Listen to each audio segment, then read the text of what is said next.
Bom dia para você, Kennedy. Olá, Milton. Bom dia para você e para os ouvintes. Kennedy, já lembrei aqui hoje um jornal da CBN que o presidente Michel Temer mandou mais uma cartinha, agora lá para o Procurador-Geral da República, Rodrigo Janot, fez críticas ao vazamento da delação premiada de Cláudio Melo Filho lá da Odebrecht. Reclamou, disse que isso causa transtornos, etc.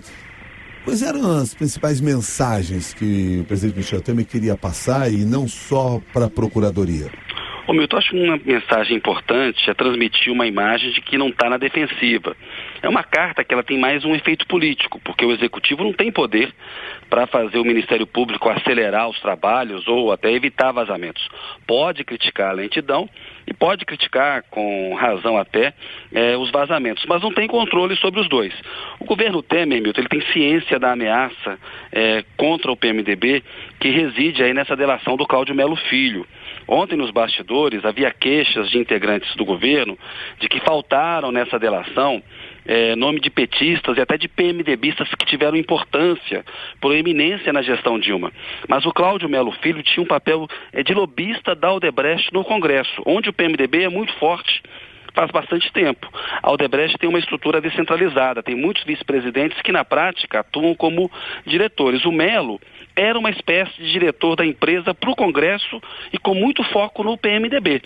Nesse sentido, os principais grupos de poder do PMDB giravam em torno do hoje presidente Michel Temer, quando ele estava na Câmara, e na vice-presidência, e do Renan Calheiros no Senado. Isso acontece desde o governo Fernando Henrique, o Temer e o Renan como figuras centrais do PMDB no Congresso. A delação ela é muito detalhada, ela demanda a prova da parte do delator para que seja validada, logo ela é uma bomba contra a cúpula do PMDB no Congresso e no governo. Então o Temer está dando um recado para o Janot, no sentido de, olha, preciso acusar com mais responsabilidade e há uma suspeita da parte do governo de que esse vazamento veio do Ministério Público em retaliação aí àquele acordo da semana passada que preservou o Renan lá no Senado.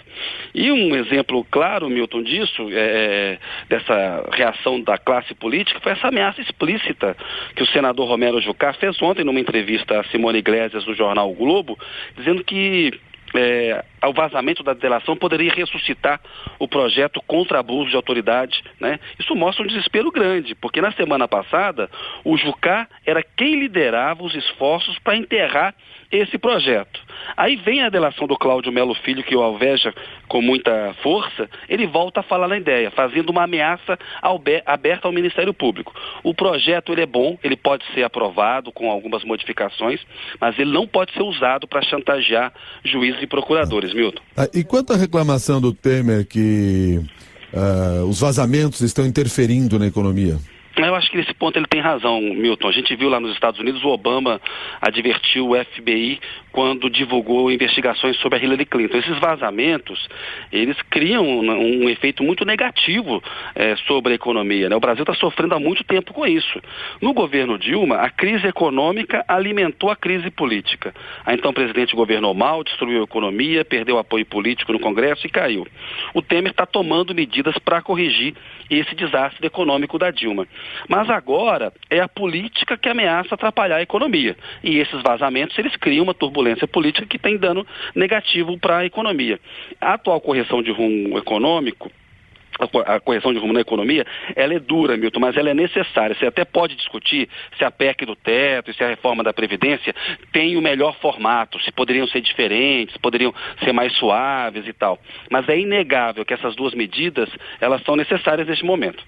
Bom, na relação do Temer, do governo Temer com o Congresso, até agora ele tem mostrado força nesse sentido, tem passado tudo. Hoje tem lá no Senado a votação da PEC 55, que limita gastos. O maior desafio dele nesse momento é não perder esse apoio? Sem dúvida, sem apoio no Congresso, o governo Temer se desmancha, Milton. É um governo que não tem popularidade. Se a base de apoio no Legislativo se rebelar, a situação do presidente vai se agravar. Por isso, ele tem todo esse cuidado na articulação para tentar emplacar o deputado federal Antônio Baçaí, que é do PSDB na Bahia, na Secretaria de Governo. O Temer está costurando para tentar evitar uma rebelião do Centrão, que é um grupo que reúne aí 13 partidos conservadores que apoiam o governo e que vem, nessa ida do Embaçaí para a articulação política, um apoio indireto à reeleição do Rodrigo Maia para comandar a Câmara. Hoje, o governo precisa demonstrar força aprovando a PEC do teto lá no Senado. Você lembrou bem. Seria a aprovação definitiva com o Temer entregando uma das principais medidas econômicas da administração dele. Na Câmara, a prioridade é não deixar a reforma da Previdência morrer ou ser desfigurada como ameaça o Centrão por causa do episódio em Baçaí. O texto enviado de reforma da Previdência, ele é duro, sobretudo com os mais pobres, como prevê pensões e benefícios para idosos e pessoas com necessidades especiais que possam ser menores, Milton, do que um salário mínimo. Isso é uma crueldade, né? O problema não está aí. A reforma, ela precisa ser modificada, ela pode ser melhorada, mas ela não pode ser enterrada ou desfigurada por causa de uma negociação para colocar o Embaçaí na articulação política e atender ao PSDB. Os tucanos, Milton, eles não têm saída, eles são pais do impeachment e do governo Temer. Eles têm responsabilidade pela atual crise e pela solução dessa crise.